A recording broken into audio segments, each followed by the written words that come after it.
네, 반갑습니다. 오늘 이제 지난 시간까지 달마 혈맥론 이제 들어가기에 앞서서 이제 달마 스님에 대해서 조금 좀 살펴봤었고요. 오늘 그 끝부분 조금만 더 살펴보고 이제 오늘 본격적으로 혈맥론을 좀 들어가도록 하겠습니다. 지난 시간에 얘기했던 그 뒷부분을 제가 읽어보겠습니다. 달마는 이제 그 9년이 지나자 서천 축국으로 돌아가려고 하였다. 이에 문화의 제자들에게 말하였다. 이제는 돌아갈 때가 되었다. 그대들은 각자 얻은 바를 말해보아라. 라고 이제 얘기를 했어요. 그랬더니 이제 그때 문인 도부가 대답하였다. 제가 얻은 바로는 문자에 집착하지 않고 문자를 떠나지도 않으면서 이것을 도의작용으로 삼아야 한다는 것이었습니다. 이렇게 얘기를 했더니 이제 자신이 얻은 것을 하나씩 얘기해봐라 그랬더니 도부가 먼저 대답한 거죠. 그랬더니 달마가 그대는 나의 가죽을 얻었다라고 했습니다. 문자에 집착하지 않고 문자를 떠나지도 않으면서 이것을 도의작용으로 삼는다. 이 공부는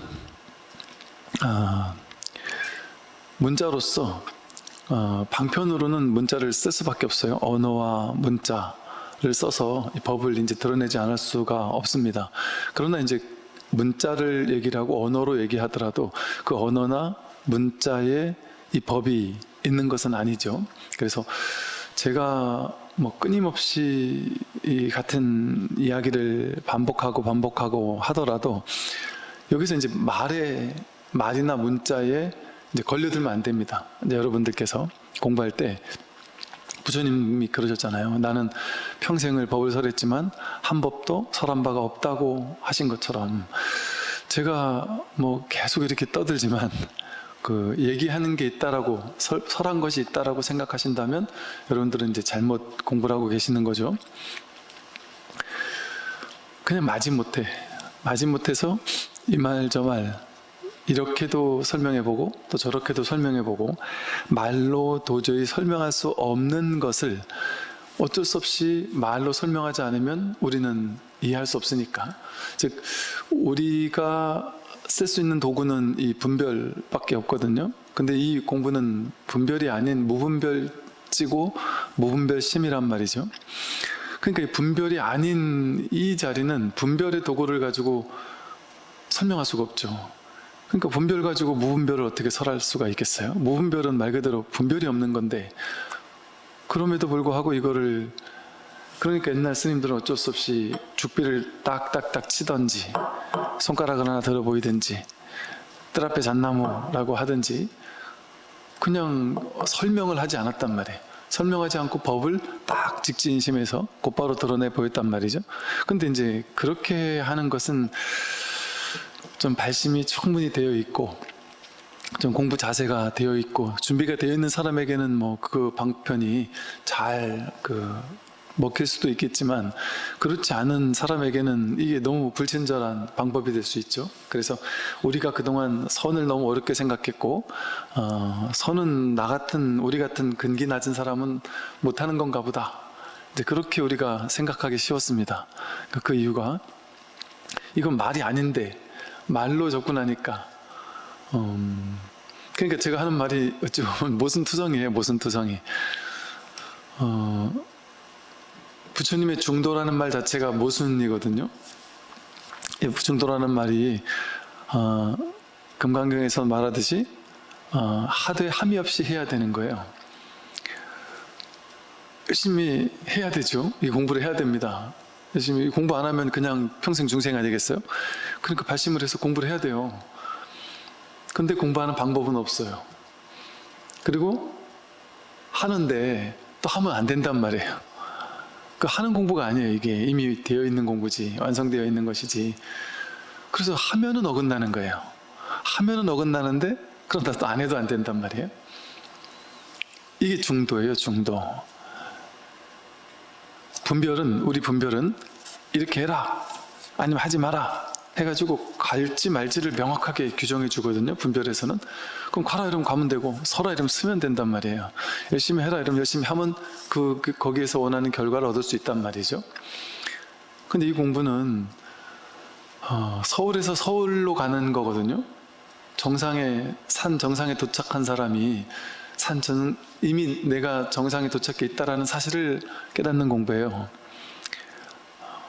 솥한 자가 소를 찾는 것이고, 눈을 가지고 눈을 찾는 것이고, 머리를 가지고 있으면서 머리를 찾다가 머리가 여기 있었네 하고 확인하는 공부란 말이에요. 이미 본래 원망 구족이라는 사실을 깨닫는 공부란 말이죠.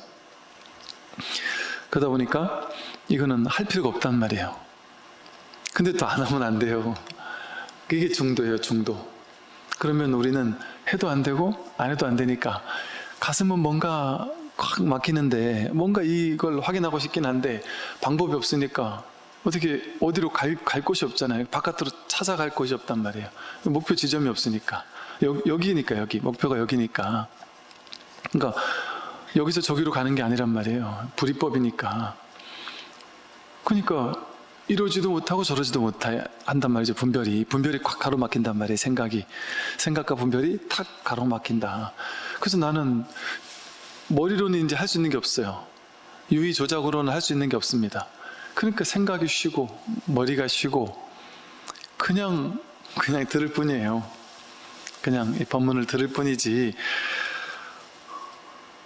머리를 움직일 수 없으니까 그냥 깝깝한 거예요. 깝깝한 거. 그러니까 이게 이제 처음에 머리로 해결하려고 하다가 머리로 할 수 없다고 하니까 머리에서 이제 가슴으로 내려온단 말이에요.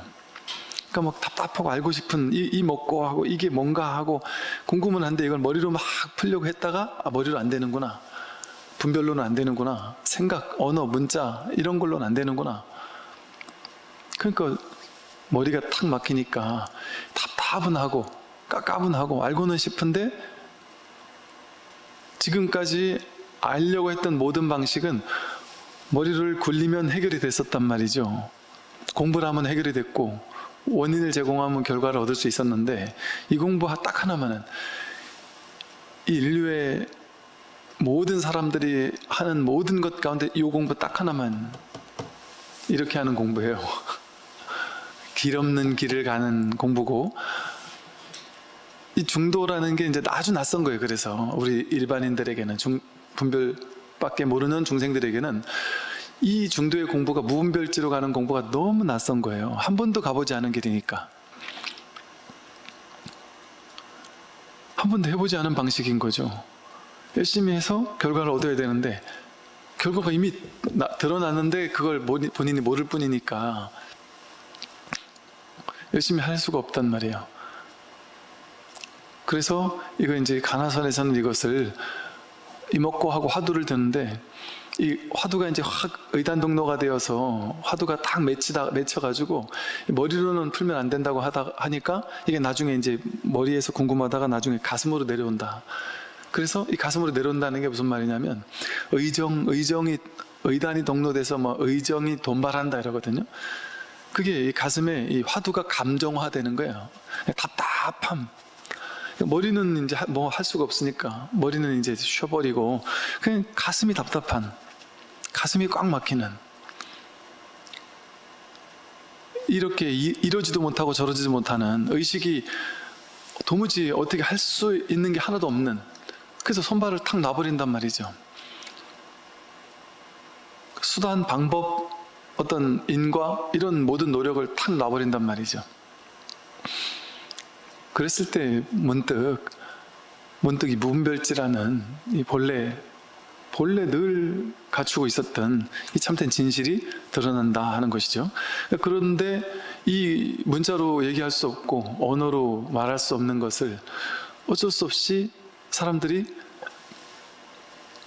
분별밖에 모르는 사람들에게 이것을 설명해 주려고 하다 보니까 분별, 언어, 문자 이것을 통해서 설하지 않을 수가 없단 말이죠. 그래서 문자에 집착하지 않고, 문자에 말을 하면 말에 집착하면 안 돼요. 제가 이렇게 해라 이런다고 해서 그렇게 하면 안 되고, 저렇게 해라 한다고 해서 그렇게 하면 안 된단 말이에요. 제가 방법을 얘기하지 않고 있어요. 이 사실을 알아야 됩니다. 제가 법회 때 이렇게 저렇게 막 얘기하는 걸 가지고 거기에 묶여가지고, 그러니까 저는 어떨 땐 이렇게 하라 했다가 어떨 땐 그게 아니다라고 또 깬단 말이에요.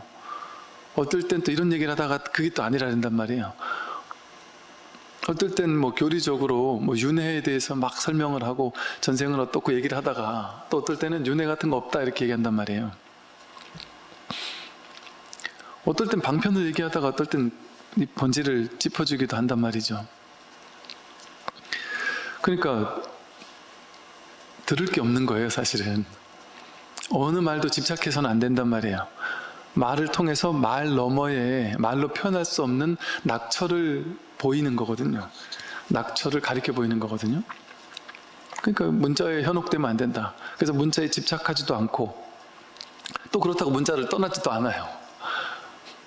그럼 그 말, 설법 이런 걸 아예 그러면 들을 것도 없네 하고 안 됐느냐? 또 그래도 안 된단 말이에요. 듣되 들은 바 없이 들어야 되고, 하되 하는 바 없이 해야 하고,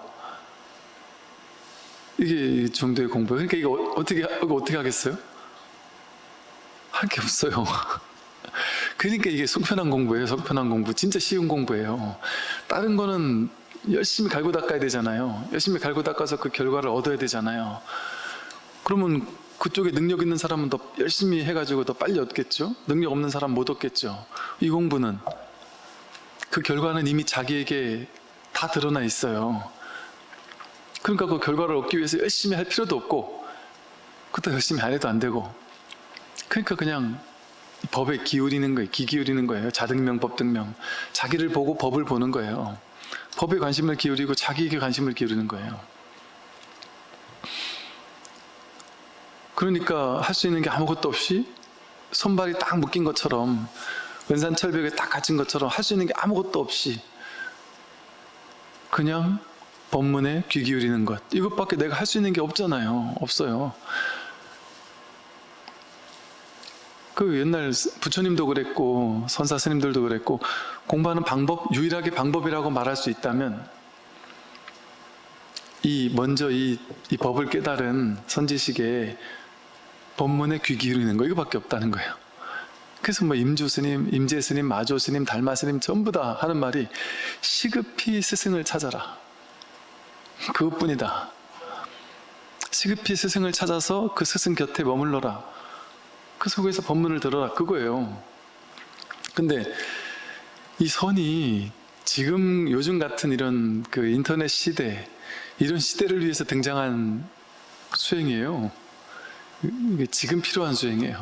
그 당시는 스승의 법문을 들어야 되는데 인터넷이 없다 보니까 찾아가서 출가했어야 된단 말이에요, 공부를 하려면. 근데 지금은 TV 틀면, 유튜브 틀면, 불교 방송 뭐 BTN 같은 거, BBS 같은 거 이런 거 틀면은 막 언제나 법문을 들을 수 있는 길이 열려 있단 말이죠. 그러니까 지금 굳이 막 부처님 쫓아다니면서 출가하고 이럴 필요가 없는 시대에 너무나도 놀랍게 잘 태어난 거죠, 우리가. 그러니까 뭐 미국에, 뭐 유럽에, 무슨 뭐 남아프리카, 아메리카, 뭐 호주, 온갖 곳에서 이 공부를 정말 간절한 마음으로 열심히 정말 정진하고 있는 해외 교포 여러분들이 많더라고요. 근데 그게 가능한 거예요, 이제. 이게 이제 가능한 거예요. 야, 이게 진짜 너무 놀라운 시대를 살고 있는 거죠. 그래서 이 선이야말로 지금의 시대에 딱 맞는 그런 공부가 아닐 수가 없어요. 얼마 전에 어디서 이렇게 무슨 강연을 좀 해달라고 해서 요즘 시대, 요즘 현대인들, 또 MZ세대, 뭐 이런 요즘 현대인들에게 현대같이 이렇게 확 바뀌고 있는 막 그냥 뭐 메타버스니 뭐 온갖 막 새로운 트렌드들이 막 빠르게 바뀌다 보니까 이제 우리처럼 나이 조금씩 들어가는 사람들은 거기 발 맞추기도 힘들 정도로 확 바뀐단 말이에요. 이런 시대에 불교가 과연 필요하냐? 이런 시대에도 우리가 과연 공부를 해야 되고 수행을 해야 되고 마음 공부를 해야 되냐? 왜 해야 되냐? 이렇게 요즘 같은 시대는 필요 없는 거 아닌가? 뭐 이런 의문점들을 요즘 사람들이 가질 수 있다. 그래서 이제 이런 얘기를 좀 해달라고 해서 요즘 사람들이 누구를 요즘 사람이라고 하지 해서 저도 궁금해서 좀 찾아봤어요. 그래서 최근 몇 년 동안의 어떤 시대적인 트렌드가 무엇이었는지, 또 어떤 요즘 사람들이 새롭게 어떤 관심 갖는 부분은 뭔지, 또 뭐 MZ세대에는 어떤 특징을 가지고 있는지 두루두루 조금 한번 살펴봤더니 그 요즘 시대적인 놀라운 트렌드들 있잖아요. 그 트렌드들이 전부 다 대부분이 이 마음 공부, 선, 명상 이것과 딱 맞닿아 있어요. 이 방향으로 이렇게 따라오고 있는 느낌인 거예요. 제가 옛날에 20년 전에 불교 환경 이제 대학원에서 공부를 했다 그랬잖아요. 환경론을 공부할 때 그런 느낌 받았거든요. 불교 환경에 대한 어떤 사상적인 철학적인 바탕이 있어요. 근데 환경론도 이제 한 100년 전부터 환경이라는 것이 문제가 대두되고 나서 이렇게 점차적인 발전을 이루었는데, 그 발전이 불교 연기법적인 사고 방식으로 이렇게 따라오고 있는, 아직은 많이 미치지 못하지만 불교 연기법적인 이 연결성에 조금씩 눈뜨고 있는 환경론으로 진일보하고 있더라고요. 불교를 뒤따라오고 있는 방식으로 진일보하고 있더라고요. 제가 이제 군에 가서 이제 군에 있는 목사님, 신부님, 스님들이 장병들을 상담을 해야 되니까 현대 심리 상담 이런 것들을 다 공부를 시켜요. 그래서 이제 곳곳에 명상, 뭐 무슨 심리치유 뭐 이런 센터 다니면서 우리는 자격증도 다 따고 했거든요. 그런 요즘 최신 트렌드의 심리학을 또 하나하나 다 다니면서 공부를 해보니까 이것도 똑같아요. 한 100년 넘게 이전부터 심리학이 하나하나 발전되어 왔는데 이게 불교 쪽으로 이렇게 수렴되고 있는 거예요. 지금 뭐 3세대, 4세대 심리학이라고 해서 기존에는 문제가 있으면 문제를 해결하려고 막 애쓰다가 이게 해결하는 것이 근원적인 치유는 안 되는구나를 100년 만에 깨달았다는 거예요. 그래서 이걸 어떻게 해야 되지? 불교를 주목해가지고 문제를 해결하고 하는 게 아니라 문제를 통찰하려는, 있는 그대로 수용하고 지켜보는 불교의 어떤 지관의 방식으로, 그냥 보는 방식으로, 문제를 해결하려고 들지 않는 방식으로, 이게 불교적인 방식으로 바꿔지고 있거든요. 근데 지금 이런 부분이 아니라 뭐 의학, 경영, 뭐 모든 분야가 다 이렇게 불교 쪽으로 가까이 이제 다가오고 있거든요. 시대가 그렇게 다가오고 있어요. 지금 제가 깜짝 놀란 게 이 현대인들은 이런 사람이야, 또 요즘 MZ세대는 이런 사람이야 라고 해서 봤더니 그게 불교적인 사람들이더라고요. 쉽게 말해. 정말 이 시대가 바뀌면 바뀔수록 이 불교는 점점 더, 야, 불교 같은 보수적인 종교가 현대에 맞겠어? 이제 요즘 현대인들은 그걸 걱정하잖아요. 요즘에는 시대가 종교를 걱정하는 시대가 됐다 이런 얘기를 하잖아요. 오히려 종교는 너무 보수적이고 너무 갇혀있고 틀에 박혀있고 시대는 막 앞으로 성큼성큼 나가는데 종교는 너무 옛날 이런 데 갇혀있다, 이런 얘기들을 우리는 한단 말이에요.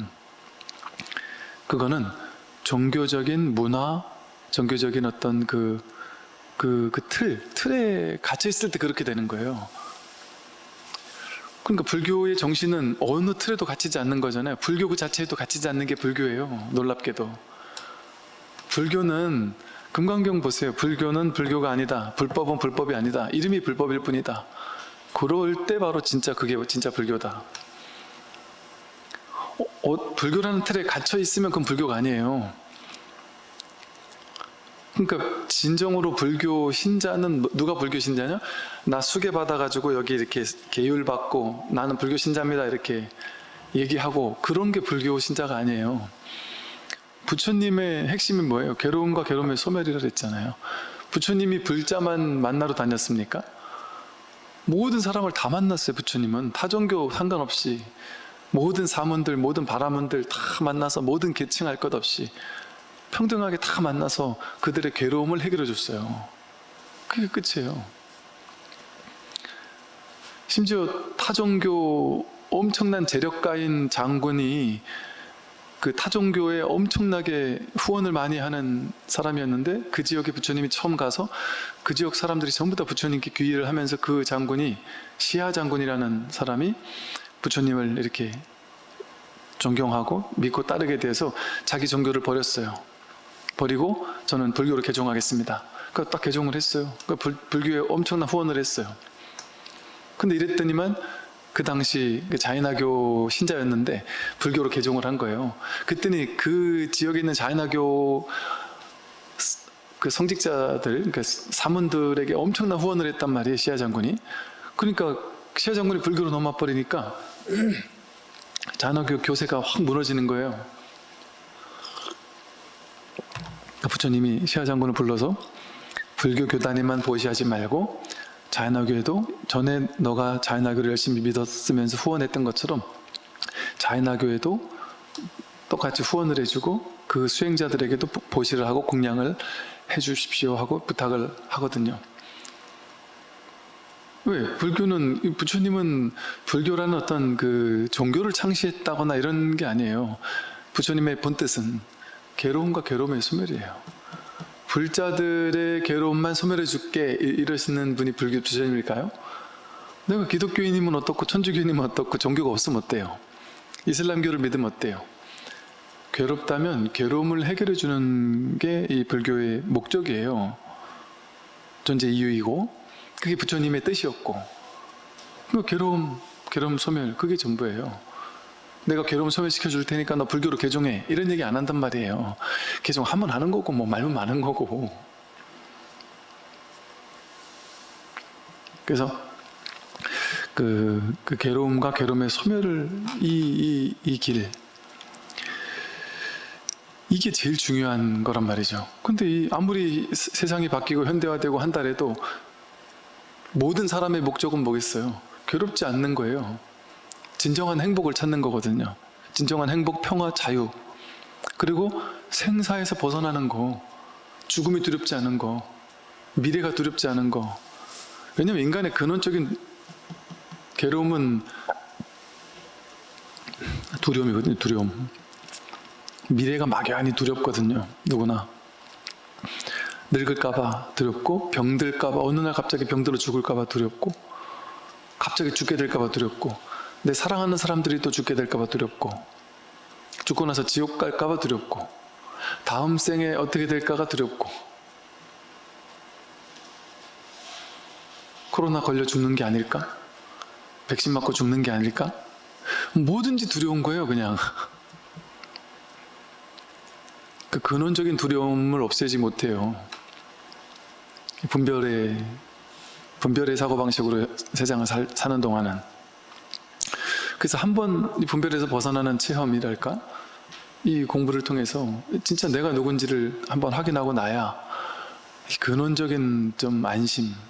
이 달마 스님의 안심법문이라는 또 책이 있어요. 진짜 안심할 수 있게 된단 말이죠. 현실에서 부딪히는 모든 문제들하고는 여전히 막 싸우면서 열심히 살고 막 이럴 수 있어요. 그런데 이제 근원적인 안도감, 안심, 그게 우리 밑바탕에 다 깔려있단 말이에요. 죽는 게 상관없다면 얼마나 두려움이 없어지겠습니까? 아, 죽지 않는구나. 내가 죽는다라는 게 착각이었구나 하는 걸 깨닫는다면 나는 죽지 않아요. 진정한 자기는 죽지 않아요. 죽을 수 없습니다. 우리의 본질은. 죽을까 봐 두려워할 필요가 없어요. 어젯밤에 자잖아요? 자는 게 두렵지 않잖아요. 나 이제 작게 하고 잘 때 두려워하는 사람 아무도 없거든요. 자고 나도 꿈의 세계로 윤회하잖아요, 우리가. 꿈이라는 세계로, 또 다른 세계로 딱 뛰어든단 말이에요. 이 세상을 딱 단절하고 딴 세계로 들어간단 말이에요. 그게 윤회죠. 그 딴 세계로 들어갔다가 거기서 또 딱 깬단 말이에요. 깨서 나온단 말이에요, 또.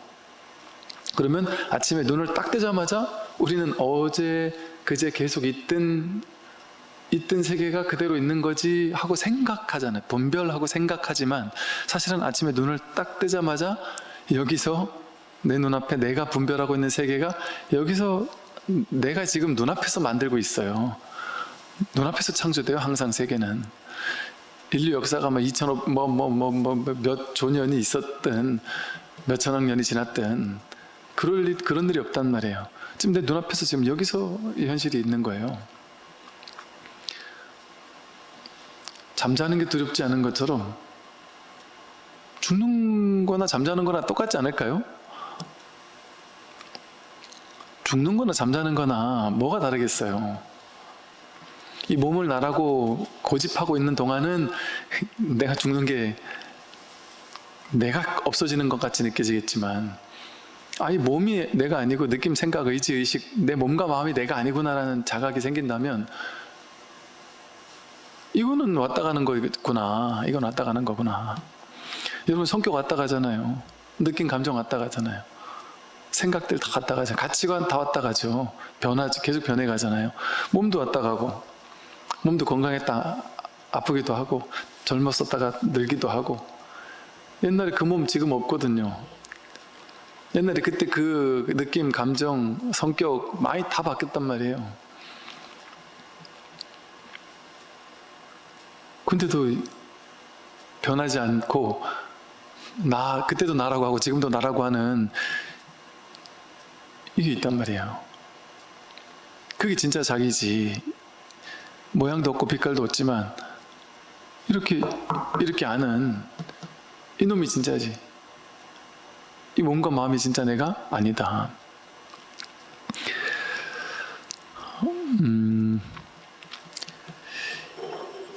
언어를 쓸 때 그 언어를 쓰는 그 하나하나가, 말을 하는 그 하나하나가 말의 내용을 쫓아가지 않고, 말의 내용을 쫓아가지 않으면 어떤 말이 되었든 그 말 하나하나가 그대로 도해작용이에요. 법이 드러나는 거예요. 법이 드러나고 있는 거예요. 그래서 이 도부는 그랬어요. 문자에 집착하지 않고 문자를 떠나지도 않으면서 그것을 도해작용으로 삼아야 한다. 이게 저희 깨달음입니다. 이랬어요. 그때 너는 나의 가죽을 얻었다. 거죽만 얻었다. 그랬단 말이에요. 그때는 이제 총지라는 스님이 얘기했어요. 제가 지금 이해한 바는 아난이 아촉 불국을 보고서 한 번 보고는 다시 보지 못한 것입니다. 이랬어요. 그때는 달마가 그대는 나의 살을 얻었다 이랬어요. 거죽을 얻는 것보다는 이 살을 얻었다니까 조금 더 낫다 이 소리예요. 조금 더 낫기는 하다 이렇게 얘기를 한 거예요.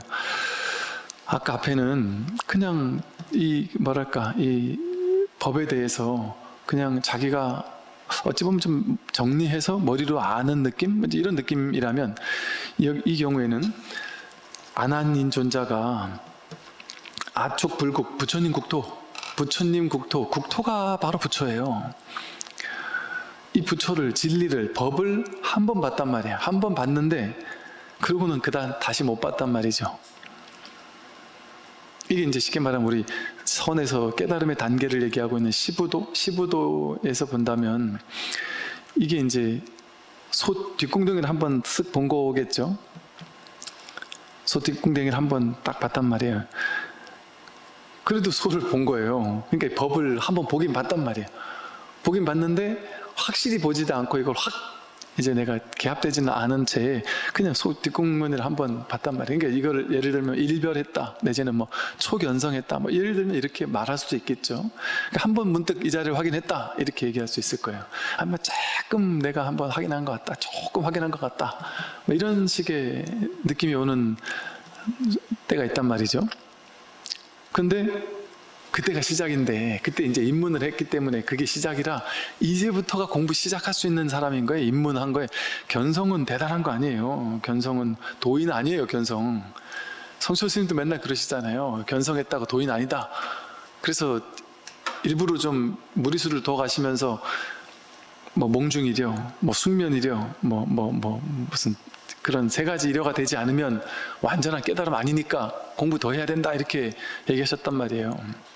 그게 내가 견성했다고 해서 섣부르게 내가 도인이라고 하는 상에 빠져가지고 도인 흉내 내면서 사는 스님들이 보셨겠죠. 그래서 아마 방편으로 그런 말씀 하지 않았을까 싶어요. 제 생각에는. 만약에 그게 방편이 아니라 그런 것을 진짜 해야지만 이거 깨달음이다라고 만약에 거기 갇혀 계셨다면 그분도 실수를 한 거죠, 이를테면. 근데 뭐 그 어른이 그렇게 실수하셨겠나? 그래서 그런 방편은 내가 이게 견성했다고 해서 도인이 아니에요. 해보면 알아요. 이게 도인이 아니라니까요. 이제 공부 시작할 수 있는, 조금 시작할 수 있는, 그래서 이제부터 공부가 재밌어지는 거예요, 사실은. 그런데 이런 경우가 있다니까요. 이 총지처럼 아촉 불국을, 부처를, 진리를, 법을, 마음을 한 번 봤는데 다시는 보지 못해요. 그 소 뒷궁댕이를 한 번 봤는데 그 다음에 이제 공부를 끝내버렸어요. 안 해버렸단 말이에요. 이런 사람이 없을 것 같잖아요. 야, 그럼 나는 성풍도 못 봤는데 성풍 한 번 봤으니까 막 더 신나가지고 열심히 공부할 것 같잖아요. 근데 안 그런 사람도 있습니다. 이 재미난 얘기인데요. 원래가 인생이 그런 것 같아요. 연예인 오디션 볼 때 친구가 혼자 가기 뭐하니까 옆에 친구 데리고 가려면 자기보다 못난 친구를 데리고 가지, 자기보다 더 이쁘고 잘난 친구를 데리고 같이 오디션 보러 갔다가 본인은 떨어졌는데 옆에 있는 친구가 그냥 덜컥 붙어버리는 경우가 많다잖아요. 여기도 그런 일이 있어요. 이 마음공부처에도 그런 일이 있다니까요. 옆에 따라오는 사람은 왜 덜컥 되는지 아세요? 얘는 내가 돼야 돼 하는 막 집착과 내가 잘해야 되는데 막 벌벌 떤단 말이에요. 오디션 볼 때 떨고 잘해야 된다 막 이런 생각이 있는데 얘는 그런 게 없어요. 난 그거 하러 온 것도 아니고 릴렉스 돼 있단 말이에요. 그러니까 한번 해봐. 그러면 조금만 재능이 있어도 훨씬 더 잘할 확률이 높을 수도 있죠. 이를테면 그거와 비슷하단 말이에요. 이런 일이 있더라니까요. 이를테면 엄마랑 딸이 왔어요. 근데 엄마가 딸 데리고 왔단 말이에요. 절에 한번 가보자. 갔는데 엄마는 도저히 법문을 매번 듣는데도 뭔 얘기인지 모르겠는 거예요. 도저히 모르겠다. 법회 끝나고 나가는데 딸이 엄마 그거 아무것도 아닌데? 이거 아무것도 아닌 얘기인데? 저 스님 얘기 난 알아듣겠는데? 그러길래 어머니가 너무 기가 차가지고 이게 미친나 이게 그렇게 하는 게 아니다 이러면서 막 뭐라고 그랬대요. 그런데 나중에 보니까 얘가 진짜 확인한 것 같더라는 거죠. 그럴 수도 있어요. 그런데 거기까지 이렇게 친구 따라왔다가 그냥 소 뒷걸음질 치다가 그냥 똥을 밟듯이 그냥 어찌하다가 그냥 그런 경우도 있을 수 있습니다. 근데 그런 경우는 발심이 강하지 않잖아요. 그래가지고 이 공부를 끝까지 못해요. 왜? 이 공부의 가치를 모르는 사람이 문득 이 자리를 확인하고 나도 이게 뭐야? 맨날 있는 거고 늘 쓰는 건데 이게 뭔 도야? 아무것도 아닌 것 같단 말이에요. 이 신심이 없단 말이에요. 신심이 이걸 언뜻 보면 너무 아무것도 아닌 것 같단 말이에요. 근데 이거는 보면 볼수록 이것뿐인 거예요. 이게 전부란 말이에요. 근데 그냥 너무 익숙한 거니까 아무것도 아닌 것 같으니까 이게 뭐야? 이게 무슨 공부야? 그러고 이제 더 이상 공부를 안 할 확률이 높단 말이야. 근데 여러분들 느끼기에는 신기하죠. 그럴 수 있을까? 이 자리를 확인하면 더 열심히 할 것 같은데 싶죠? 아닌 경우가 훨씬 많습니다. 이 자리를 확인하고 나서 오죽했으면 어떤 선지식은 그런 얘기를 해요. 나 이제 더 이상 이 중생들에게 더 이상 법을 설하지 않으리라. 그러면 너무 오랫동안 실망을 한 분들이 계시더라니까요. 왜 그러시냐고 여쭤봤더니 의외로 사람들은 이 공부에 관심 있는 척은 하는데 그래가지고 한 1년 아니면 6개월 바짝 관심 한번 두는 건 누구나 하는데 한 번 바짝 관심 뒀다가도 하다가 나가 떨어지거나 아니면 이 자리를 확인하고 나서 더 이상 공부 안 하거나 그런 사람들이 태반이라는 거예요. 그래서 난 사람을 믿지 않는다. 그래서 진짜 공부할 사람 소수 몇몇 사람이라도 좋으니 진짜 끝끝내 공부해 마칠 사람 난 그런 사람을 만나고 싶다 이런 얘기를 하는 분들이 있다니까요. 왜 그런 사람이 오죽 없었으면 왜 그렇겠어요? 우리가 이 공부에 관심이 있을 때는 막 관심 있어 열심히 하는데 이제 세상의 일이 재밌을 때가 있단 말이에요. 내가 하는 일이 갑자기 막 승승장구하고 막 좀만 더 하면 막 진급도 할 것 같고 돈도 엄청 벌 것 같고 뭔가 막 세상에 화려한 즐거운 진귀한 일들이 벌어지면 거기 또 훅 빨려 들어간단 말이에요. 한 몇 년 빨려 들어가다가 거기서 막 신나게 돈도 벌고 막 열심히 재밌게 놀다가 공부는 내팽개치고 놀다가 나중에 이제 괴로워서 죽을 것 같으면 그때 가서 이제 다시 찾아오는 거예요. 한 5년 있다가. 그것도 나쁘지 않아요. 부처님 때도 그런 사람 많이 있었어요. 부처님 때 내가 공부해야지 해가지고 출가했다가 야 이건 내 길이 아닌갑다. 집에 있는 아내가 보고 싶다. 그래서 이제 다 환속해 나갔다가 또 집에서 살다가 이건 또 아니다. 다시 출가했다가 또 살다 보니 너무 힘드니까 이것도 아니다. 또 나갔다가 이거 7번을 했다가 8번째 출가해가지고 그때 아랑가를 증득한 제자도 있어요. 그 부처님도 인내심도 대단하시지 7번을 왔다 갔다 해도 오면 한결같이 오라 비고요. 받아준단 말이에요. 불교는 왔다 갔다 하는 거 뭐라고 안 그래요. 그래서 출가할까 말까 고민하는 분들이 있으면 그럼 해보라고. 재미삼아 해보라고. 놀이삼아 해보라고. 그렇게 마음이 있는데 이걸 해보고 싶을 때 안 해보면 그것도 병나니까. 그런데 한 번 결정하면 신중히 결정해야지. 내 인생에 달린 거고 한 번 들어가면 죽어도 못 나올 건데 내가 신중히 결정해야지 이런 생각을 하더라고요. 그럴 필요 없다. 출가 그렇게까지 절대 할 필요 없다. 출가해서 갔다가 아니면 나오면 된다. 간단하다. 뭐 죽을 때까지 안 나오겠다 이런 생각을 하고 들어가나 가가지고도 어떻게 바뀔지 내일 일을 알 수가 없는데 사람이 그런 마음이라면 가볍게 출가할 수 있겠는데요? 그렇게 출가하면 된다. 정해진 법이 없어요. 정해진 이것만이 절대 이런 게 없습니다. 저 어릴 때부터요 전 진짜 그런 거에 너무 이렇게 좀 뭐랄까 세상에 당해봤달까? 어느 불교단체에 갔는데 이 불교단체만 최고이고 이거에서 벗어나면 너는 큰일 날 사람인 것처럼 모두가 거기에 완전 쇠뇌가 돼가지고 그 단체에 완전 빠져가지고 이것만이 절대 진실이고 이 단체에서 벗어나면 큰일 날 것처럼 모두가 그 단체 소속된 모든 사람이 그렇게 생각하고 믿고 있었는데 제가 나올 때 엄청 욕을 먹고 나왔거든요. 세상에 그런 게 너무 많지 않나요? 여러분 어느 종교도 그렇고 어느 단체도 그렇고 네가 여기 나가면 제대로 되나 보자. 심지어 남편이 아내를 이런 분도 계셔요. 남편이 아내를 내 손찌검하고 맨날 때리고 막 굿하고 욕하고 맨날 이러면서 몇십 년을 살아오신 거예요. 근데 이 보살님이 그냥 그러고 살아야 되는 줄 알고 남편이 쇠뇌를 시켰대요. 요즘 말로 가스라이팅을 시킨 거예요. 너는 내가 나쯤 되니까 너를 먹여 살려주는 거지 너 내 손에서 벗어나면 넌 어디 가서 밥도 못 먹고 당장 굶어 죽어. 그걸 계속 세뇌시키고 본인 스스로도 밖에 나가 일해보고 돈 벌어본 적이 없으니까 나는 나가면 죽겠지 이렇게 생각해서 단 한 번도 맞으면서도 그냥 옆에 살 수밖에 없었다는 거예요. 근데 이분이 이 법을 공부하다가 이 자리를 확인을 했어요. 그러더니 너무 막 자신만만해지고 너무 막 자유로워진 거예요. 그러니까 이혼은 해도 되고 안 해도 되는 거네. 이 남자랑 살아도 되고 안 살아도 되는 거네. 그 자신감이 생기는 거예요. 그런다고 바로 이혼하려고 한 게 아니에요.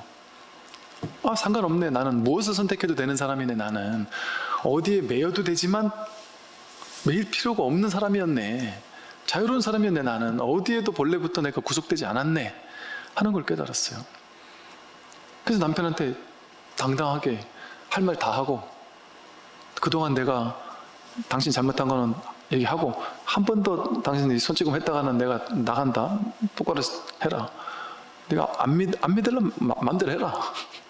마음대로 해라. 나 너무 당당하게 나가니까 이제 이 거사님들도 나이가 또 이제 한참 드시니까 이 옛날 같은 그 셈이 사라지나 봐요. 이렇게 꺾일 때쯤이었나 봐요. 그때가. 이 보살님이 갑자기 당당해지니까 이 거사님이 이제는 쫄아가지고 아니 그게 아니고 그러면서 오히려 사이가 좋아졌어요. 나중에는. 이혼할 필요가 없어졌단 말이죠. 이제는. 어느 단체, 어느 종교, 어느 사상, 어느 철학, 어디에도 여러분은 속하지 않아도 돼요. 속해도 되고, 속할 때는 속하되 속함 없이 속하면 되는 거예요. 언제든 나올 수 있을 때. 왜? 우리 본성 자체가 어디도 구속되지 않았거든요. 근데 내가 생각으로 거기 구속돼가지고 그거 아니면 죽는 줄 아는 거예요. 거기서 나오면 큰일 나는 줄 아는 거예요. 직장인들은 평생 그거밖에 안 해봤으니까 그 직장에서 나오면 큰일 나는 줄 아는단 말이에요. 그런 거 없습니다. 원래 본래가 자유로운 거예요. 어떤 틀도 나를 가둘 수가 없어요. 자기 생각이 자기를 가두는 거예요, 사실은. 그러니까 그 남편이 나를 가뒀던 게 아니라 내 스스로 내 생각이 그 틀을 못 깼던 거예요.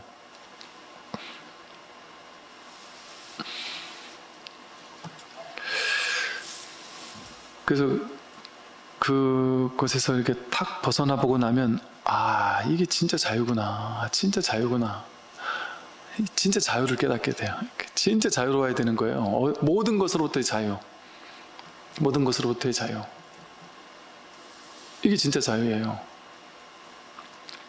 그래서 이제 이렇게 한 번 본성을 확인했어도 그거 계속해서 공부하는 사람이 많지가 않아요.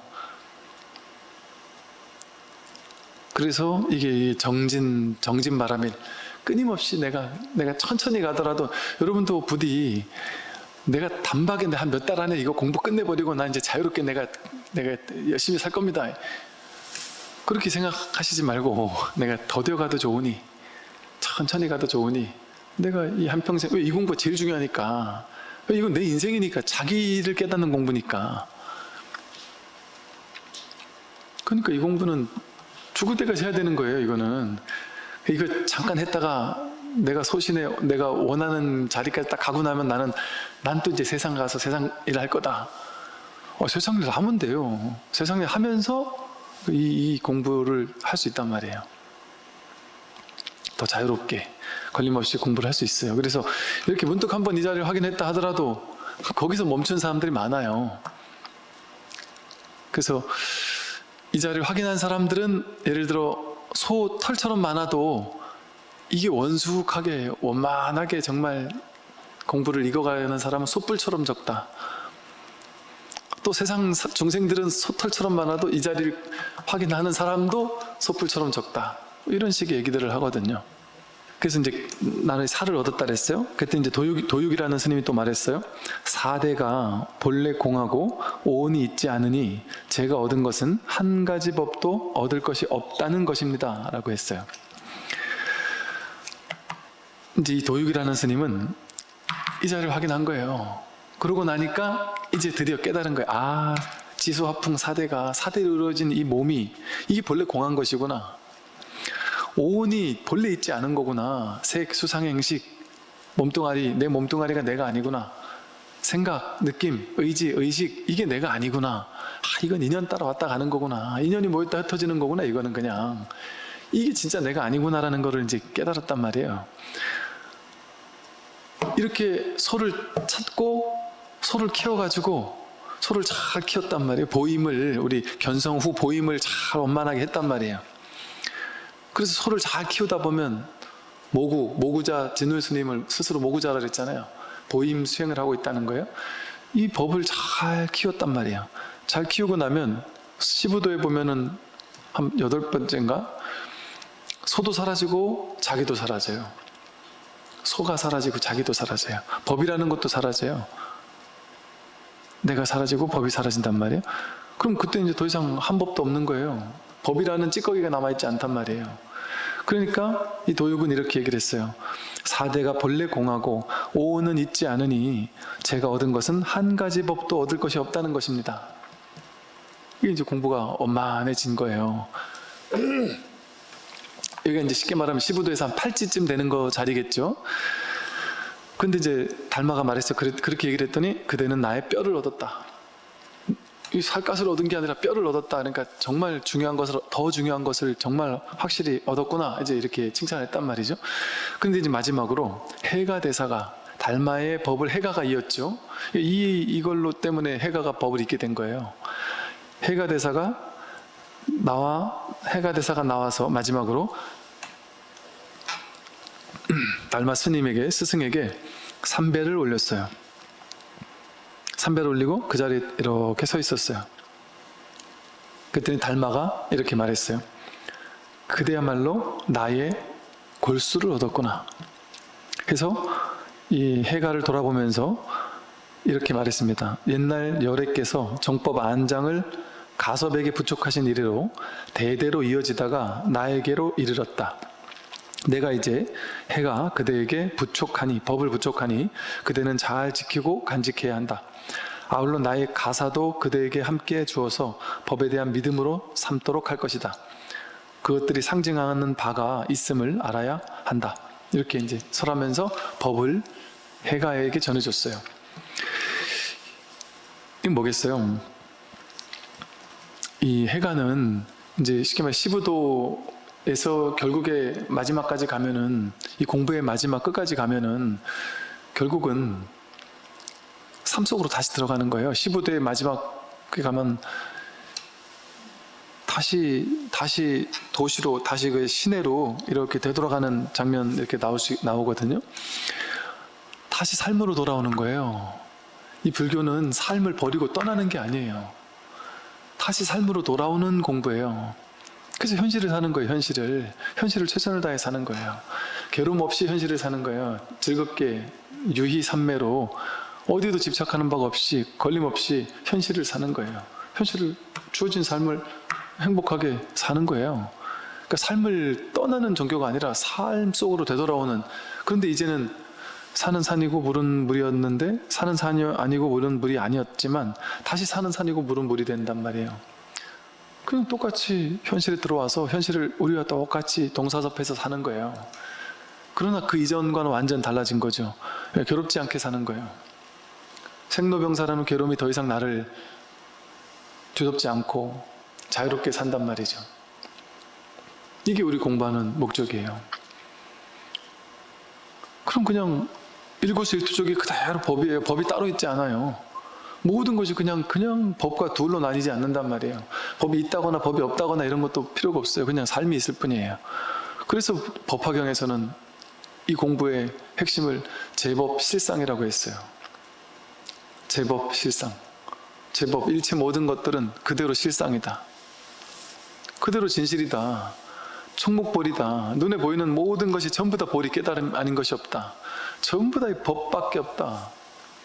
손 하나 까딱거리는 거, 눈 하나 깜박거리는 거, 길을 걷는 것, 절하는 것 하나하나가 전부 다 법 아닌 게 없어요. 그냥 이 일거수일투족이 전부 다 법이란 말이에요. 근데 그걸 말로 설명하면 벌써 그 두 번째 자리 떨어진 거잖아요. 곧장 이 해가는 곧장 보여줬단 말이에요. 몸으로 그냥 존재로서 이렇게 걸어 나오는 걸로 보여줬어요. 벌써. 근데 이렇게 절하는 걸로 한 번 더 보여줬단 말이에요. 그리고 이렇게 서 있는 걸로 또 보여주고. 그러니까 이게 말로 설명하지 않고 그냥 곧장 자신의 어떤 법의 안목을 그냥 그대로 있는 그대로 밝혔단 말이에요. 그랬더니 이제 달마 스님이 해가를 인가하고 법을 부촉하면서 29대조로 중국 선의 2조로 삼은 것이죠. 그러면서 이제 이 가사와 바루를 법의 징표로 준 거예요. 안으로 이제 그래서 해가가 스님 좀 더 자세히 가르쳐 주십시오라고 이제 법을 부촉받고 나서 뭔가 미진함이 있었는지 또 한번 가르쳐 달라고 해요. 그랬더니 안으로 시민을 전수해서 본심에 개합되었음을 증명하고, 안으로는 자기 법, 시민, 마음의 도장, 진리의 도장 이것을 전수해서 본심에 개합되었음을 스스로 증명하고, 또 밖으로는 가사를 부촉해서 또 종지를 드러내고자 하는 것이다. 후세에 경박한 사람들이 얄팍하게 온갖 의심을 다투어 일으키면서 달마는 서천축국 사람인데, 인도 사람인데 이 지역의 사람인 그대가 교법을 얻었다는 것을 어떻게 증명할 수 있겠느냐라고 의심할 것이다. 세상 사람들이 너가 법을 얻었다 하면 경박하게 의심할 거다. 그대는 이제 이 가사와 법을 받아두었다가 훗날 어려움이 생겼을 때 이 가사와 나의 개송을 꺼내어 증표로 삼는다면 교화하는데 어려움이 없을 것이다. 내가 열반에 들고 200년이 지나면 이 가사는 더는 전해지지 않을 것이다. 이것은 이제 이후에 그 200년쯤이 지나고 나면 이제 그 6조 해능 스님까지 넘어오게 되겠죠. 그래서 이제 해능 스님 때부터는 더 이상 가사바루를 전하지 않아요. 이제는 이것이 오히려 짐이 된다. 그전에는 방편으로 임시로 필요했었고, 그러나 이제는 이것이 필요하지 않다라고 해서 더 이상 가사바루를 전하지 않습니다. 그리고 실제 그로 인해서 해능의 제자들이, 아주 걸칠든 제자들이 많았고, 그들이 저마다의 법을 각각 각 곳에서 폈었고, 그래서 그것이 나중에는 이제 오가 칠종이라는 그 선의 흐름으로 흘러내려오기도 했죠. 이제 그런 것들을 이제 의미하는 이런 뜻이라고 볼 수가 있어요. 그렇더라도 법만은 겐지즈강의 모래알처럼 많은 세계에 두루하게 될 것이다. 도를 밝히려는 사람은 많아도 도를 실천하려는 사람은 적으며, 이치를 말하려는 사람은 많아도 이치에 통달한 사람은 적을 것이다. 이 법을, 그 당시는 교학불교가 많았거든요. 그러니까 교학을 연구해서 법을 설명을 할 줄 아는 사람은 많아도 이 이치에 통달한 사람은 적단 말이죠. 그러면 이후에 이제 시대가 지나가면 지나갈수록 이제 이 깨달음은 적어지고, 깨달음을 얻은 사람은 적어지고, 그냥 말로만 전해지고 교법으로만 전해지고 이렇게 될 것이다라는 것이죠. 그러나 가만히 진리에 부합되고 비밀스럽게 증명하는 사람이 1000만 명을 넘을 것이니, 그대는 이 법을 널리 펼쳐서 깨닫지 못한 사람들을 업신여기지 말아야 한다. 이제 뭐 예언 비슷하게 한 거예요. 예언 아닌 예언인데,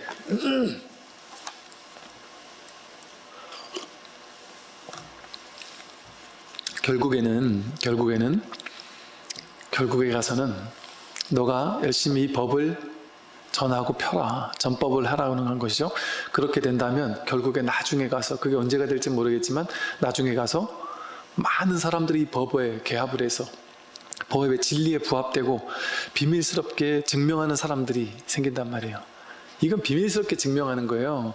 누가 누구를 증명해 주는 거 아니에요.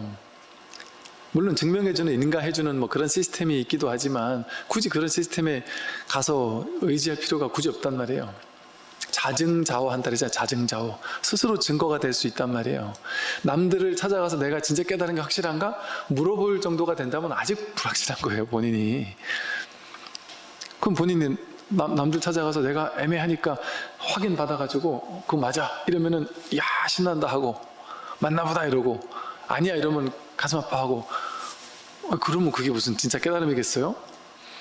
다른 사람이 무슨 얘기를 하든, 이제 우리 저 법상, 대매 법상이라는 스님이, 저 말고 옛날 법상 스님이 마조 스님 제자였는데, 심지어 마조 스님 부처님이라고 여기있던 자기 스승 마조 스님이 그 즉심즉불이라고 하니까 본인은 즉심즉불에서 깨달았단 말이에요.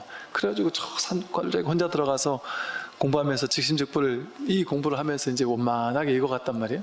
그 나중에 어떤 스님이 찾아와서 우리 스승, 당신 스승 마조가 요즘에는 옛날에 즉심즉불이라 그랬지만 이제 법이 바뀌었다.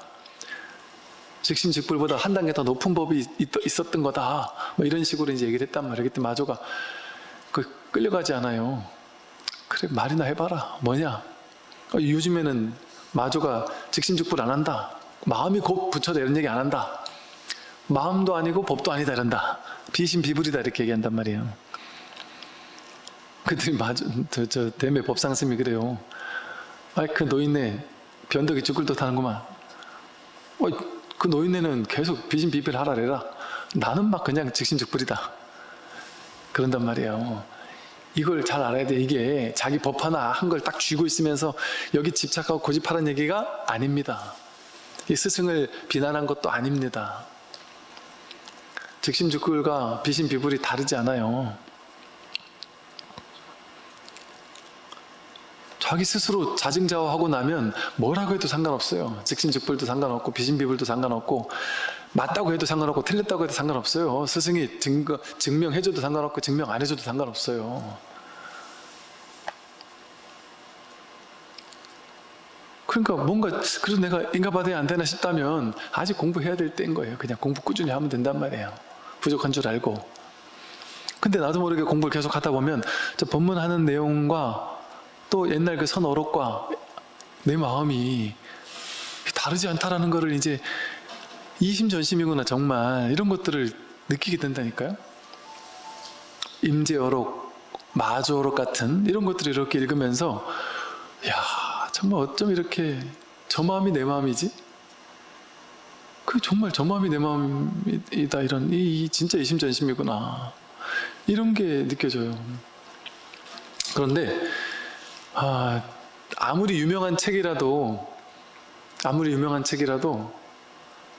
이 좀 너무 좀 방편이 세거나 아니면 좀 이건 좀 아니다 싶은 책을 보면 현실적으로는 되게 유명한 책인데도 불구하고 별로 안 와닿아요 마음에.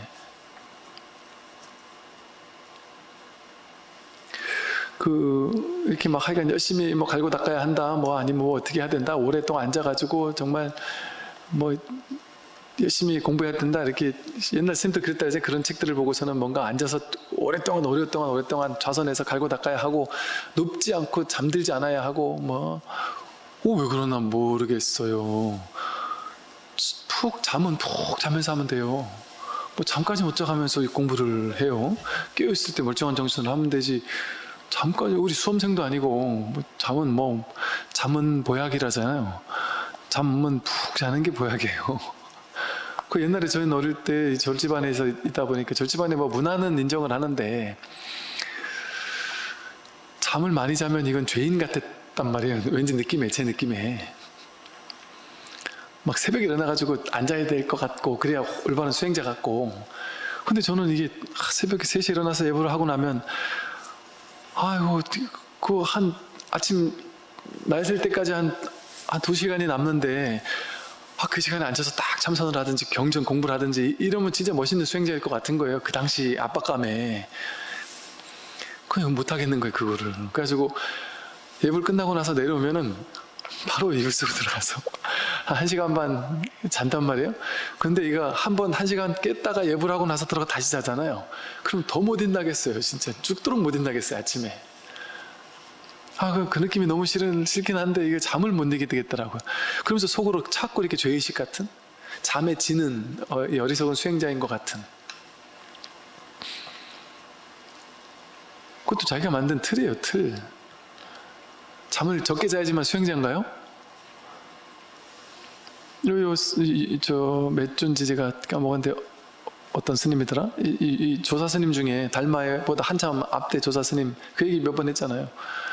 우리 스승은 그렇게 철저하게 새벽부터 일어나가지고 철저하게 수행하는 스님이 있었어요. 그랬더니 이 스승이 찾아와서 그 사람 아직 법을 모른다 이랬단 말이에요. 우리 스승이 얼마나 훌륭한데 법을 모른다 그랬느냐 이랬더니 당신 어떻게 사느냐 이랬더니 나는 철저하게 새벽에 일어나서 안 자는 것도 아니다. 잘 만큼 잔다. 그러나 완전히 퍼질러 자는 것도 아니다. 나는 막 하루 일종씩 하루 한 끼만 먹으면서 쬐끔만 먹고 살려고 막 기를 쓰지도 않는다. 그러나 막 아무거나 막 퍼먹는 것도 아니다. 이 중도라는 것은 그건 가섭존자죠. 가섭존자. 부처님께서 하지 말라 했는데 오로지 딱 가섭에게만 허용했어요. 가섭은 거기 매이지 않고 했기 때문에. 딴 제자들한테는 그렇게 하지 말라 했어요. 고행주의가 불교 핵심이 아니에요. 무조건 가난하게 사는 게 불교 핵심이 아니에요. 가섭존자만 부처님이 허락했어요. 그리고 가섭존자에게도 야, 너 그러지 말고 좀 이제 그만 됐으니까 여기 큰 절에 들어와서 제자 스님들 시봉도 받고 여기 시설 좋은 절에서 좀 편히 살아라. 그렇게 얘기를 했단 말이에요 부처님이. 나중에 누구죠? 그 부처님 사촌 대받았다가 반역을 일으켜서 부처님을 깨뜨리고 자기가 부처 자리에 오르고 싶은 거예요. 근데 방법이 없잖아요. 부처님보다 더 거룩해져야지만 될 거 아니겠어요? 그러니까 부처님보다 더 거룩해질 자신이 없는 거예요. 그러니까 딱 묘수를 써낸 게 뭐냐면 스님들을 딱 모아놓고는 가섭존자가 부처는 타락했다. 초반에 부처는 절도 없었지 않느냐. 우리 승가가 그때는 절이 없었기 때문에 그냥 땅에서 자고 산에서 잤다. 옷도 제대로 된 옷이 없어가지고 허름한 옷 입고 다녔다. 근데 지금 부처는 봐라. 막 왕들에게 보시를 받아서 절을 보시받고 많은 장자들에게 막 보시를 받아서 화려한 음식을 먹고 가사 같은 거 막 어떤 장자가 막 몇백 배를 보시하고 막 그러거든요. 그런 막 보시를 막 받아서 절이 이제는 부유해졌다. 그렇게 살면 수행자가 아니다. 옛날로 돌아가야 된다. 그래가지고 수행자는 전부 다 산에 가서 가난하게 살아야 된다. 음식 막 맛있는 음식 탁발받아 먹으면 안 된다. 이런 편한 집에서 이렇게 살면 안 된다. 산에 가서만 살아야 된다. 이런 식의 막 강화된 5가지 계율을 들고 나왔단 말이에요. 그랬더니 그 중에 일부의 스님들은 야, 대받았다가 부처님보다 훨씬 더 거룩한갑다. 그렇게 생각한 사람도 있었어요. 근데 그걸 부처님께서 사리불가 목건연을 시켜가지고 저들의 어리석은 편견을 깨주고 깨어나게 하라고 해서 사리불가 목건연에 가서 깨져가지고 그들이 다시 넘어온단 말이죠. 그 부처님께서는 그걸 받아들이지 않았어요. 대받았다의 그 강화된 계율을. 그것은 중도에 어긋난다. 불교는 그렇게 고행주의 하라고 하는 게 아니다. 부처님도 백가죽이 등가죽에 닿을 만큼 고행주의를 6년 동안 닦아봤잖아요. 근데 거기선 깨달음이 있을 수 없었어요. 근데 사람들은 뭐를 원해요? 겉에 드러난 모양을 원해요. 모양을. 우리는 겉으로 봤을 때 하루 한 끼 먹는 스님 이러면 대단하다고 느껴요. 법정 스님 우리 대단하지 않다는 게 아니라 그것만 대단하다고 할 수는 없잖아요. 법정 스님 혼자서 산속에 들어가 혼자 살았다. 그것만 대단한 게 아니에요. 그것도 대단한 거지. 법정 스님은 쉽게 말하면 가섭존자 유형의 스님이신 거죠. 훌륭하신 분이죠. 나머지 스님들은 절에서 이렇게 산다? 요즘 절 지을 때는 옛날에는 무조건 막 가난하게만 살아야 된다 이렇게 생각했잖아요. 요즘엔 절 지을 때 어떻게 지어요? 명상센터 같은 거 짓고 할 때 현대적인 감각에 현대적인 인테리어로 세련되게 져요. 그래야 사람들이 또 온다 그러고. 어떤 분들은 이제 그런 걸 가지고 이제 절이 가난해야지 말이야 막 이렇게 생각하는 사람도 있을 수 있겠죠. 그는 뭐 일부는 맞고 일부는 틀릴 수 있어요. 뭐가 진짜 가난이에요?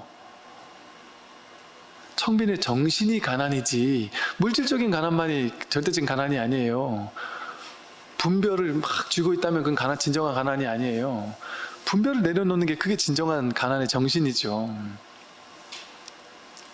그러니까 부처님은 엄청 부자였죠. 쉽게 말하면 세속적인 눈으로 본다면. 왜? 단기간에 인류 역사 속에서 단기간에 종교 교주 중에 단기간에 이렇게까지 성공한 교주가 없거든요. 부처님 당대에 10몇 개국 되는 그 나라 인도 전역에 그때 16개국이 있었거든요. 중인도에. 그 중에 대부분의 나라를 다니면서 법을 폈고 법을 펼 때마다 그 나라에서 몇 개씩 절을 져줬어요.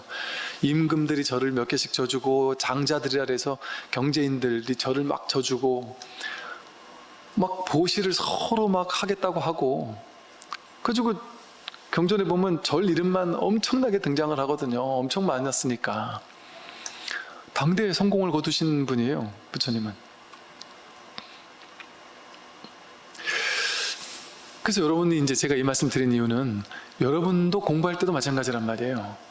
거기 정신적으로 매이지 않는 게 중요한 것이지 그 외형적인 그런 어떤 형식 틀 여기 갇히지 않는 게 중요해요.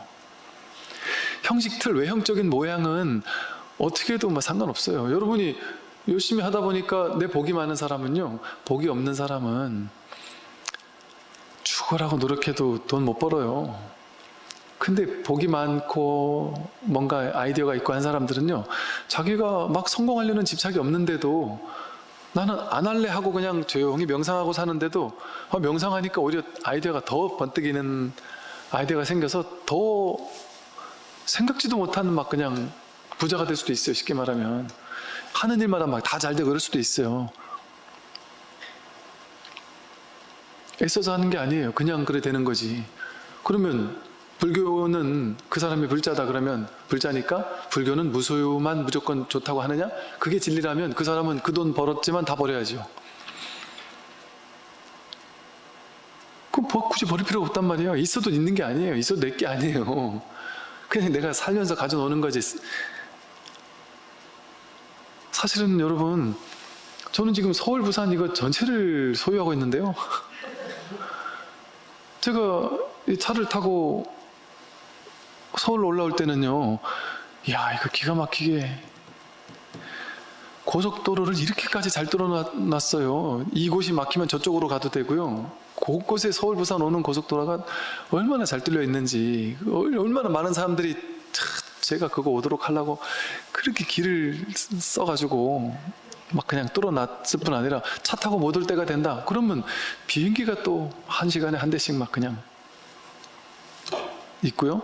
그것도 안 된다 하면, 여건 안 된다 하면 그 여건이 비행기가 안 뜬 적이 몇 번 있었어요. 그러면 밤 9시 마지막 기차가 안 뜬다.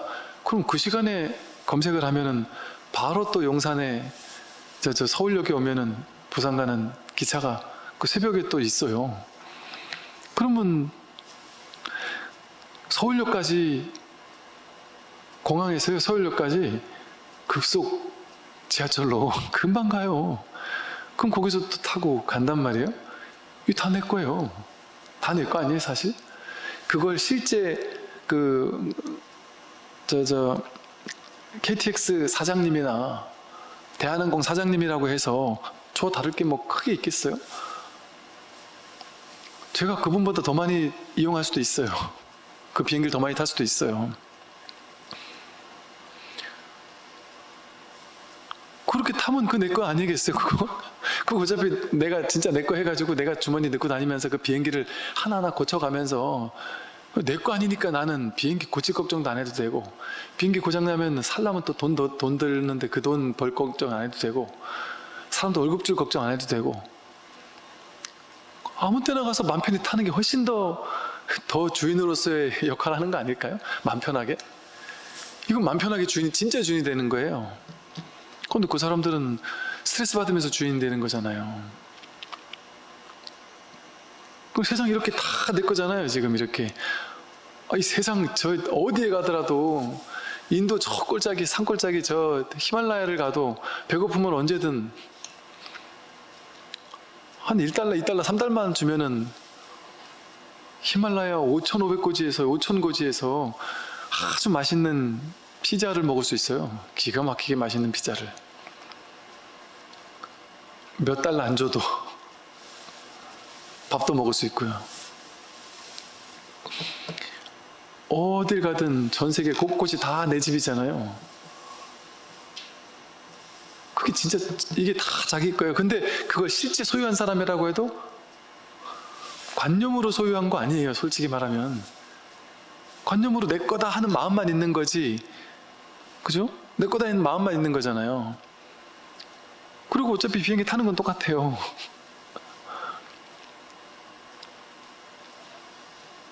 그러니까 이게 다 관념이에요, 전부 다. 내 거다. 난 이 땅이 내 거다. 그 땅이 내 거예요, 진짜.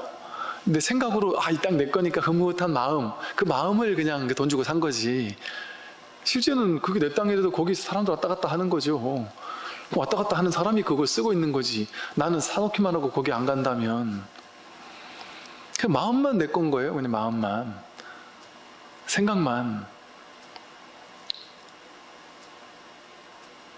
그러니까 이게 소유라는 것 자체가 관념이잖아요.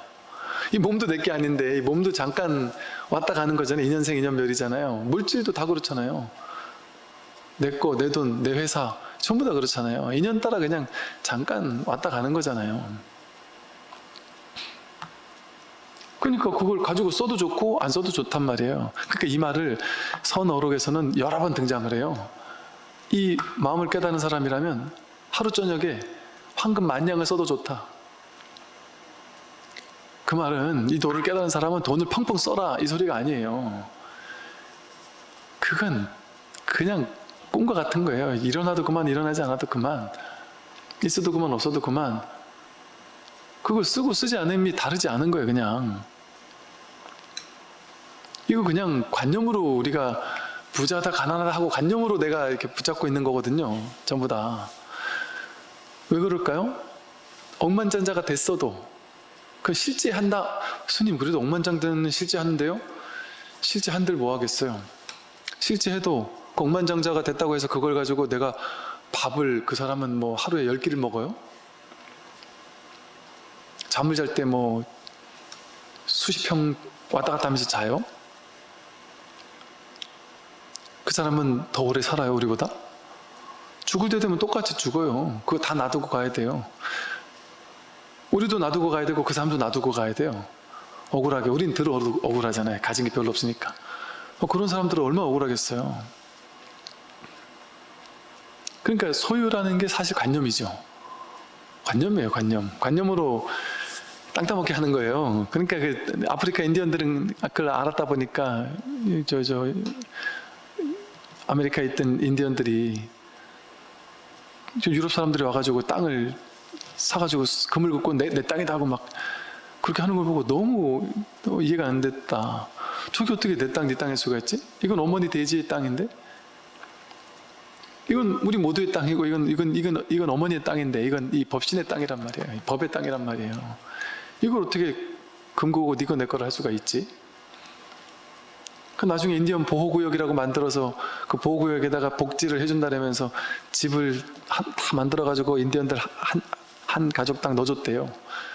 그랬더니 그 집 안에 들어가서 안 자고 인디언들은 마당에 나와서 잤다 그래요.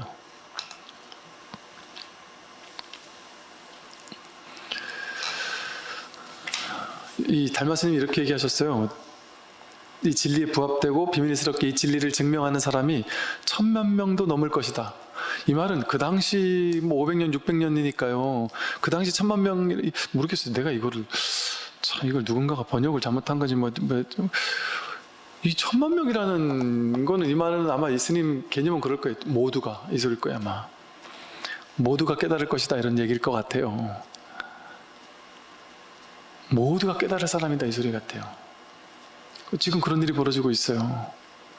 이 달마 스님이 이렇게 말씀하신 이 일이 지금 구체화되고 있다니까요. 구현되고 있다니까요. 모두가 깨닫고 있어요 지금. 그러니 깨닫지 못한 사람이라고 해서 업신여기지 말아야 한다. 깨닫지 못한 사람이 없습니다. 그러니까 진짜 이걸 깨닫고 보면 그 깨달았다라는 우월감 그거 사라져요.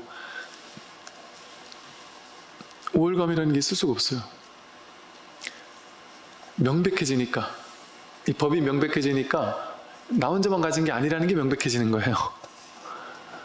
죄다 전부 다 원망구족이라는 게 너무나도 명백해지니까. 근데 이거를 아무리 얘기해줘도 안 믿으니까 이게 참 까까한 노릇이고, 안 믿으니까 맨날 똑같은 얘기를 자꾸 하는 거죠.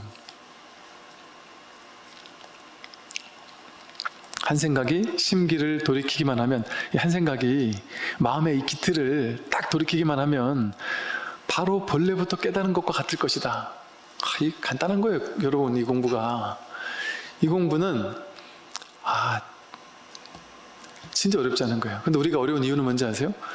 분별로 할 날이니까. 분별은 뭐냐면 세상 공부처럼 할 날이니까. 세상 공부는 열심히 해야 어려운 결과를 얻어요. 열심히 하는 사람일수록 더 큰 걸 얻어요. 많이 하는 사람일수록 더 큰 걸 얻어요. 정말 최선을 다해야 그걸 얻어요. 근데 이거는 너무 위대한 거고 이건 전부거든요. 근데 이 정도를 얻으려면 그러면 이 우주 전체를 얻는 건데, 저거는 내가 죽고 사는 문제를 해결하는 건데, 저걸 얻으려면 내가 돈을 얻으려고 이렇게 노력해야 되는데, 저걸 얻으려면 삼천대천세계를 얻는 건데 얼마나 노력해야 되겠어? 하니까 우리가 지레 포기한단 말이에요. 그리고 또 옛날에 10년 동안 장자부라 했다 그런단 말이에요. 어떤 스님들은. 그러고도 못 깨달았다 그런단 말이에요. 그렇지, 10년 동안 장자부라 해도 못 깨닫는 게 맞겠지. 그 정도는 돼야 깨달음을 얻는 거지. 이렇게 생각한단 말이에요 우리가 다. 그 생각을 깨기가 이렇게 쉽지가 않더라고요. 제가 맨날 그 얘기 하잖아요. 그런 거 아니다라고 맨날 얘기하잖아요. 안 믿는다니까요. 믿는 척하고 들으시지만 딴 소리 한다니까요. 딴 데 가면 마음에선 안 믿는다니까요. 겉으로만 믿는 척하고 듣지 속으로 안 믿어요. 이거는 너무 쉬워서 어려운 거예요. 너무 쉬워서 어려운 거예요. 세상의 방식으로 열심히 갈고 닦는 방식으로 이걸 하려고 하면 어려워요. 이제 이 공부가. 그렇게는 절대 못하는 거니까. 그러니까 세상에서 열심히 노력해서 얻는 방식으로 하려면 죽었다 깨어나는 것처럼 노력해도 안 돼요.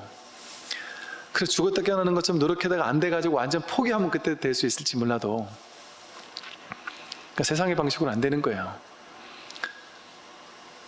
그러니까 이게 두 가지 방식이 있는 거예요. 첫 번째는 우리가 하도 세상의 방식밖에 모르니까 좋다. 그러면 세상의 방식대로 죽도록 해보는데 정말 죽도록 해라. 온몸과 마음을 다 바쳐서 내가 목숨 걸고 한번 죽도록 밀어붙여서 수행해라.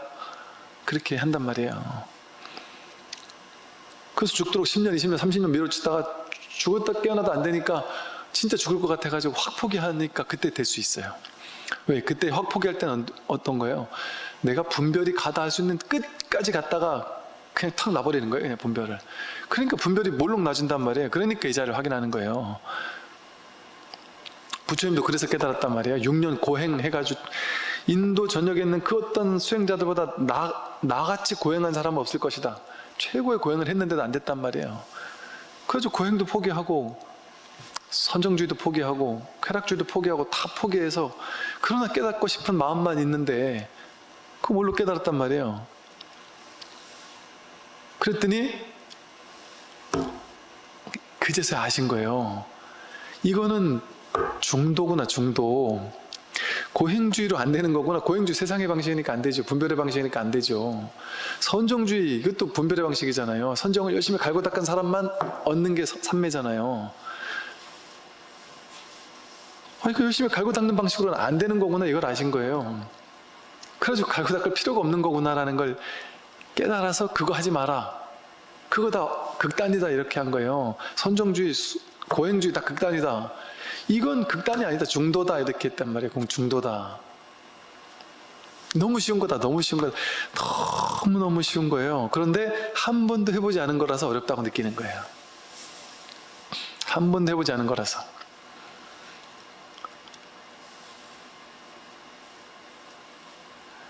그래서 부처님 우리한테 하고자 하는 말은 나는 이것도 해보고 저것도 해보고 막 죽도록 해봐다가 안 돼가지고 탁 나오면서 탁 깨달았는데 그렇게 할 거냐 여러분. 나는 인도에서 가장 고행주의를 심하게 한 사람이라서 됐는지 몰라도 그렇게까지 해서 깨달을 사람은 세상에 거의 없을 것이다. 나는 이렇게 경험을 통해서 어려운 경험을 통해서 이렇게 했지만 여러분들은 그러지 마라. 내가 법을 다 가르쳐 줄게. 그러지 않을 수 있는 비결 아닌 비결을 가르쳐 줄게 해서 설한 게 중도의 가르침이거든요. 그러니까 가섭존자, 가섭존자와 사리불법권년 전부 다 만나가지고 5일, 7일, 일주일, 길어야 일주일, 2주일 안에 앉아가지고 동그랗게 앉아가지고 법문 설해줬는데 그 법문 듣고 깨달았어요. 금방. 법문 듣다 깨달았어요. 그냥. 너무 단순하니까. 근데 그게 가능한 이유가 뭔지 아세요? 법문 듣다 깨닫는 이유가 가능한 게 부처님이 당신이 확고부동한 깨달음이 딱 있다 보니까 깨달은 자 옆에서 깨달은 자가 자기 마음을 이렇게 설명해 주면 그 말이 뭘 말하는지를 금방 알아듣는단 말이에요. 말귀를 가르쳐주는 사람이 확실하게 알고 확실한 걸 설명을 잘해줄 수 있으면 이걸 변제라 그래. 변제. 근데 본인은 확실하게 아는데 이걸 말하는 방식이 서툴러도 또 이게 제자들이 못 알아들을 수 있어요. 그래서 이게 대승보살도에서는 육바라밀만 중요한 게 아니라 이게 방편바라밀 또 이렇게 설법하는 변제 이런 것도 하나의 바라밀에 속한다 그래요. 그래서 부처님은 그걸 두루두루 갖추신 분이란 말이에요. 그러니까 그런 변제도 있는데 법이 확고부동한 스승을 만나면 이건 뭐 그냥 이게 로또죠. 이게 대박이지. 로또 당첨된 거죠. 그러면 부처님 같은 분을 만나면 너무 쉽게 내 마음을 그냥 이렇게 설명해 주는 거예요. 그럼 본인이 마음만 있으면 그 얘기 듣다가 이심전심을 훅 통해버리는 거예요. 그래서 준비가 되어 있으면 깨어나는 거예요. 준비가 되어 있으면 깨어납니다. 자기 마음이 딱 준비가 되어 있으면. 그래서 그게 공부예요. 그게 공부. 그래서 이 공부는 혼자 못해요. 혼자 해서 깨닫는 거 아니에요. 거의 독각이라는 건 극히 드물잖아요. 독각은 극히 드물어요. 그럼 밀어붙여서 하는 것도 아니고 그것도 극히 드물어요. 부처님이 그거 하지 말라고 법을 설하신 거예요. 그러니까 자등명, 법등명만 하면 돼요. 법을 등불로 삼으면 돼요. 뭐가 법이에요? 이 법을 확인한 사람이 설명하는 걸 그냥 가만히 귀달아 들으면 돼요. 그러고 나서 이 자리를 확인했다. 그러면 그때부터는 이제 자등명하는 거예요. 자기를 관찰하는 거예요. 관하는 거예요. 본단 말이에요. 윗바사나. 생각들을 보게 돼요. 삶을 관찰하게 돼요. 저절로. 그러면서 공부가 익어가고 이 자리에 탁 안착하게 된단 말이에요. 익숙해지고 그런 시간을 보낸단 말이에요. 그래서 진짜 중요한 거는 이거는 내가 하는 공부가 아니라 그냥 선지식 찾는 공부예요. 이거는. 그래서 선지식 회상에 그냥 귀 기울이는 공부예요. 그거 아니고서는 불가능에 가깝다니까. 이 공부는 자기가 수행해서 깨닫는다? 불가능에 가깝다니까요. 이런 얘기 되게 싫어하는 사람 많을 텐데, 본인이 수행해서 깨달은 사람을 데리고 와보란 말이죠. 몇 명이 있겠어요? 몇 명 있던가 말이죠. 그런데 지금 그 수행해서 깨닫는다는 생각을 가지고 아직도 20년 전처럼 그렇게 공부하는 사람들은 법문 듣다가 깨닫는다는데, 스님들은 죽도록 해도 못 깨닫는데, 아니 어느 쪽에서는 보니까 그냥 일반 신도님들이 법문 듣다가 막 깨어났대요. 안 믿는다니까요. 죽었다 깨어나도 안 믿어요. 물론 또 그 안 믿는 데는 그것도 있을 수 있죠. 그거는 진짜 깨달음이 아니지 이렇게 생각할 수도 있죠. 네. 마음속에 완전한 증오, 그러니까 견성 후 보임이 완전히 무르익어서 부처님처럼 됐을 때 그걸 깨달음이라고 한다면 맞는 말이에요. 또 그 말이 틀린 말 아니에요. 그 말도 맞는 말이에요. 그러니까 이제 우리는 공부를 하면서 뭐 깨닫느니 이런 얘기를 하지 말아 주십시오라고 말씀드린 이유는, 그렇게 얘기할 수 없어요. 해보면 알아요. 본인이 겸손해져요. 나 깨달았다 선언 못해요. 처음에는 나중엔 할 수 있어도. 일별하고 무슨 초견성하고 나서 처음에는 그런 얘기를 할 수 있어. 처음에는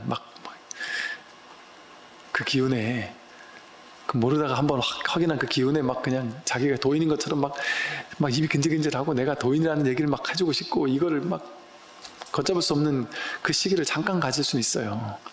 근데 길어봐야 몇 달 그럴 수는 있지만 그 시기 지나가면 또 꼬리를 탁 내려요. 본인이 스스로 미진한지를 본인이 스스로 알아요. 그래서 다시 공부하는 거예요. 그러니까 이 공부는 완성됐다 이렇게 얘기할 수 없어요. 그냥 겸손한 마음으로 그냥 꾸준히 공부하는 거예요. 그런데 탁 확인해 보면 초견성과 부처가 다르잖아요. 그런데 더 놀라운 건 초견성을 안 했어도 우리와 부처가 다르지 않아요. 똑같아요. 그 똑같은 차원을 뭐라고 부르냐면 돈수라고 부르는 거예요. 그런데 현실에서는 또 좀 달라요. 부처와 초견성한 사람과 견성도 못한 사람은 현실의 사의 측면에서는 좀 달라요. 현실의 측면에서는 달라요. 그 현실의 측면에서는 견성을 했어도 열심히 갈고 닦아야 돼요. 보임 수행을 해야 돼요. 그 현실적인 측면을 이름해서 도노 점수라고 부르는 거예요. 그러니까 법의 입장에선 도노 돈수고 현실의 입장에선 도노 점수예요. 그러니까 다른 말이 아니에요. 같은 말을 이렇게 바라보면 도노 돈수라고도 할 수 있고 저렇게 바라보면 도노 점수라고도 할 수 있는 거예요. 그러니까 결국 같은 얘기라는 거예요. 같은 얘기를. 그래서 여기서 말한 것처럼 보세요. 한 생각, 마음의 기틀을 돌이키기만 하면 바로 본래부터 깨달은 것과 같을 것이다. 이게 그러니까 깨닫는 게 뭐냐면요, 수행해서 깨닫는 게 아니라 마음의 기틀을 탁 돌이키는 회광반조하는 거예요. 회광반조가 뭐겠어요? 나는 평생을 이렇게 갈고 닦아서 열심히 노력해가지고 뭔가 도달해야지 하고 부처를 바깥을 향해 찾는단 말이에요. 열심히 달려가는 것만 해왔어요. 우리가 평생을 취사간택, 좋아하는 걸 취하고 싫어하는 걸 버리려는 노력. 수행도 그렇게 해왔단 말이에요. 그러니까 부처를 찾아서 막 갈고 닦는 달려가는 노력만 해왔는데, 이것만 열심히 하면 되는 줄 알고 막 앞만 보고 죽도록 달려가기만 했단 말이에요. 수행 잘하는 사람은 빨리 달려가고 못하는 사람은 천천히 가고 하면서. 왜? 대전제는 무조건 가야 된다는 거였으니까. 그러니까 저쪽만 바라보고 계속 갔단 말이에요. 우리는 평생을 수행자든 수행자 아닌 사람이든 전부 다. 그런데 마음의 기틀, 뭐가 기틀이에요? 마음의 기틀이 이렇게 가야 된다라는 거에 딱 맞춰 있어요. 사로잡혀 있어가지고 가는 것만 했다가 기틀을 탁 되돌려가지고 탁 멈춰버리는 거예요. 회광반조해서 가던 것을 지관 탁 멈추고 내가 지금 왜 이렇게 달려가고 있나? 멈추고 기틀 하나 탁 돌이켰을 뿐인데 탁 멈춰서 회광반조해서 다시 달려가고 있는 나를 그냥 탁 돌이켜봤을 뿐인데 여기서 달려갈 필요가 없었구나. 여기가 그 목적지였구나. 내가 처음 시작하던 그 지점과 지금 달려오는 이 지점, 모든 지점이 다 동일한 지점이었구나. 여기가 거기구나. 열의 여거, 가지도 않고 오지도 않는구나. 문득 확인하는 거예요. 그래서 이거를 어떻게 보면 깨닫는다 이런 표현보다도 좀 감 잡는다? 이 낙처가 모르겠다 하다가 감을 잡는 거예요. 근데 이게 감 잡기 힘든 이유는 분별의 습관을 가지고는 감을 못 잡으니까. 머리로 이해해서는 감을 못 잡으니까. 왜? 이해는 취하거나 버리는 취사간택심. 이 분별 취사간택 아닌 이 자리를 머리는 도저히 닿을 수가 없는 거예요. 그러다 보니까 머리로 안 되는 거죠. 그러다 보니까 이게 좀 낯선 거에 낯선 거를 감 잡는 거거든요.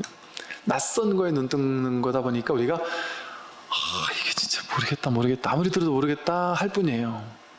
이거 여러분 뭐 보통 일반적인 사람은요 한 5년 10년 본문 듣다가 확인하는 사람도 많아요.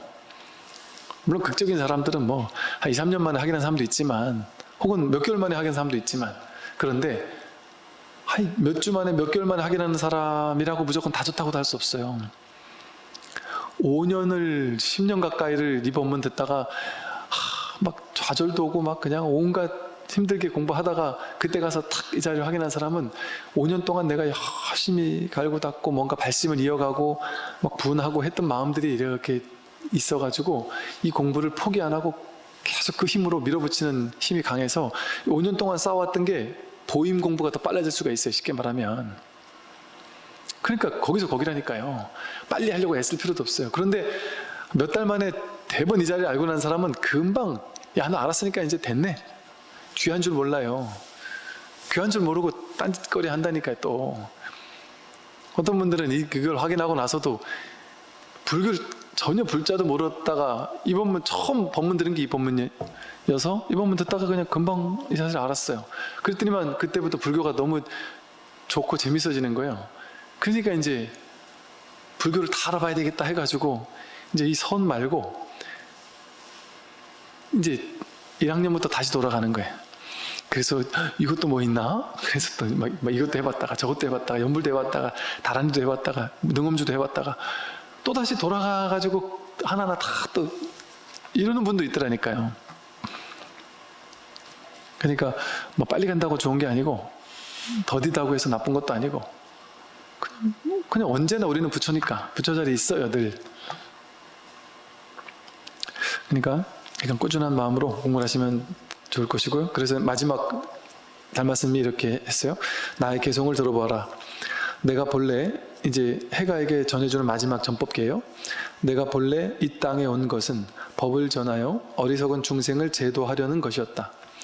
꽃 한 송이에 5장의 잎이 피어났으니 그 결과는 저절로 이루어지리라. 이것도 이제 나중에 6조 때 그 이후쯤에 이게 다 만들어진 거라 그랬잖아요. 그러다 보니까 이렇게 그땐 다 아는 거니까 이렇게 예언한 것처럼 썼단 말이에요. 근데 이제 이 말이 꽃 한 송이에 5장의 잎이 피어난다 이 말은 이게 달마가 2조, 3조, 4조, 5조, 6조까지 5명이 이제 법을 전해받고 그 이후에 이제 확 퍼진다. 이제 이런 뜻을 이제 꽃 한 송이에 5장의 잎이 피어난다. 이런 식으로 했다라고 이제 생각하는 학자들도 있고요. 또 한 가지는 이 선이 결국엔 6조 이후에 5가 7종이라고 해서 5가지 흐름으로 이렇게 퍼졌어요. 종파가 형성이 됐죠. 뭐 우리가 알고 있는 뭐 임재종이니 또는 뭐 많은데 뭐 옥문종이니 뭐 여러 가지가 있어요. 뭐 위양종 뭐 이래가지고 그런 5가지 종파로 확 펼쳐졌다 해서 그 5장의 꽃이 피어난다. 이제 이런 식으로 이제 설명을 하고 있습니다. 오늘도 시작은 못했네요. 이제 오늘 여기까지 다 끝내고요. 이제 다음 시간부터 본격적으로 달마 혈맥론 이제 강의를 시작하도록 그렇게 하겠습니다. 듣느라고 수고하셨습니다. 선물하십시오.